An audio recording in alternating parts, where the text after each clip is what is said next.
Hi, I'm Mead, the Executive Chef at Locale Restaurant for DeBortoli in the Yarra Valley, and today we're here with DeBortoli to have a little cook-off actually with a couple of different risottos. So we're going to be cooking each our own risotto in a different style. Emery's going to be cooking a classic chicken liver risotto, I believe. Yes, yep. And it's a traditional risotto from my parents' area in Italy. Then I'm actually going to cook a seafood risotto, a lovely scallop and prawn risotto, just to have something different. I think my risotto will take a little bit longer to cook. So okay. I'll start. Yep. I have the sauce ready here.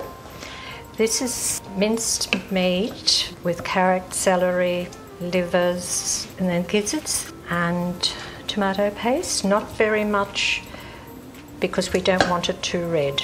I keep on adding the broth until it is absorbed by the rice. So once you've added your rice there and it comes to the simmer, this risotto is going to take, how long would you say roughly to cook?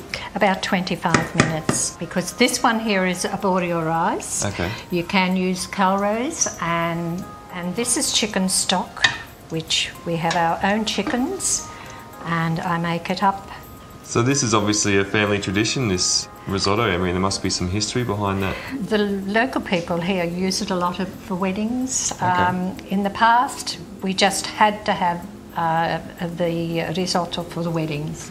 So now that you've got your risotto started, I might actually start mine, because I have to catch up a little bit. I think it might be a good idea. And then we'll make sure we're ready to feed everyone for lunch. Just got a little bit of butter melting in the bottom of that pan, and because I don't have a stock or a sauce that I've cooked, I'm just going to sweat off a little bit of onions. And then the base for our risotto, we're working with a seafood risotto, so I've just got a little fish stock here that I've made actually in the restaurant. And that's just literally fish bones, a little bit of water to cover those bones, and then 20 minutes at a very low simmer. I've got the carnaroli rice, and that's just one that I prefer to use in the restaurant. It's a little bit of a different type of grain to the arborio, as you know, Emery. Yeah. A really important step with this rice actually is just to toast the grain. You know, we want that rice to be hot, to be evenly heated, but not to take on any colour. And as Emery was saying, it's really important that we don't start to caramelise the onion or caramelise the rice, so that will actually give us a bit of a bitter flavour in the finished dish. So now that the grains are toasted, I'm going to deglaze with a little bit of the DeBortoli Verdelho, and that would be actually a really nice wine to drink with this type of risotto. I actually added the Verdelho to my sauce because I find that it's a nice wine to use in cooking. So I'm actually adding quite a lot of fish stock at this stage of the risotto. In Milano, worked for a little while for Gualtiero Marchesi. He's very famous for his actually saffron risotto with gold leaf. And one of the most important things that he taught me while I was there was just not to stir your risotto too much at the beginning. What we want with the risotto is we want a creamy texture. We want a risotto that's all'onda, as the Italians say, or mantecato. It's nice and emulsified. It has the creamy texture that we associate with risotto. But what happens when we're stirring that, if there's not enough stock in there, we actually start to break the grain a little bit, and then that's where your risottos can become quite heavy. Now, Emery's actually about to finish her risotto, so what I would normally do with a risotto like this is just set a timer. For me, this type of rice will take about 14 minutes, 15 minutes, depending on how you like your rice to be cooked. My finishing touch is a very decadent one, butter. But it has to be put in when the rice has finished cooking. And you just stir it around and let the butter gradually dissolve, and it gives the rice a very creamy texture.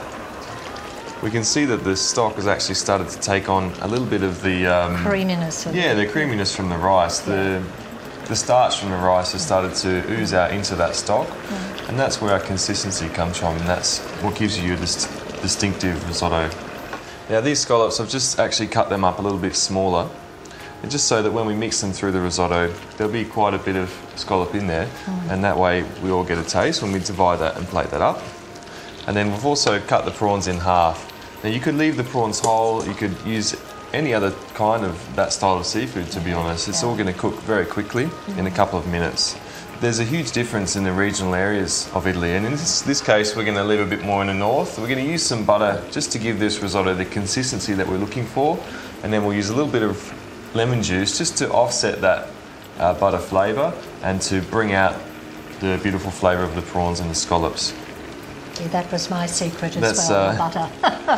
We really need to work the risotto with a seafood risotto because we're not adding cheese. Normally with a seafood risotto we wouldn't use parmesan, and sometimes when you add parmesan to a more meat-based risotto, we'll use that parmesan to give us the consistency we're looking for.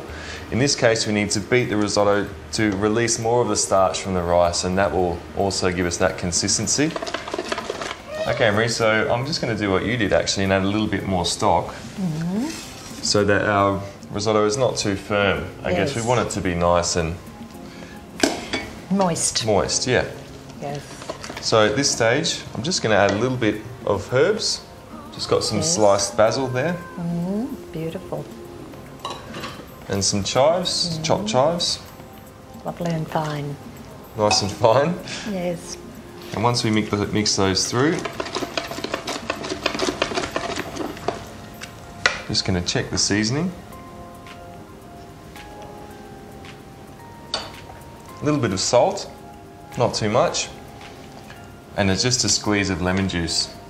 And that lemon juice will just help to bring out the flavour of the seafood. Yes. So it's almost a moment of truth. I'm going to portion up my risotto and then we'll have to do the taste test. That's right. I'll have to grate some Parmesan cheese on there.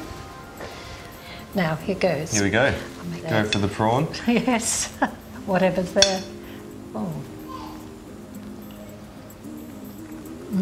Beautiful.